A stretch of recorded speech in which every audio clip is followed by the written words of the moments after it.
যারা একসময় ঢাকা কি দিল্লি এই স্লোগানে মুখরিত করেছিল বাংলাদেশকে, তারাই এখন দিল্লি দিয়ে পালিয়ে যাচ্ছে। যে মাহাদি হাসান সে নিজের মুখে স্বীকার করছে বাংলাদেশ পুলিশকে সে গাছের সাথে লটকিয়ে হত্যা করেছে। প্রতিটি হত্যাকাণ্ড বিচার হওয়া অন্তত জরুরি। যেমন শেখ হাসিনার হয়েছে তেমন এদেরকেও বাটপার বাটপার বাটপার ধরা খাইছে। আস্তে আস্তে সবই বিচার হবে, সবই বেরিয়ে আসবে। মানে তারা কি কারণে কেন এগুলা হত্যাকাণ্ড ঘটিয়েছে। আল্লাহ ছাড় দেয় কিন্তু ছেড়ে দেয় না। हाँ सर। हाँ আপনি মেয়েদের কি হয় আপনি? ভাইয়া আপনি একটু আগে কি বললেন?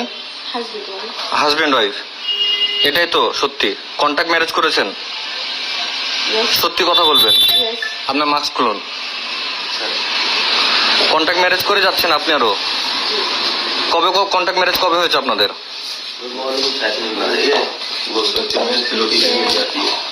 3-4 দিন আগে।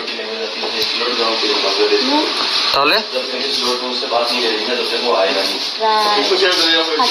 5-6 মাস আগে। আচ্ছা, ওকে।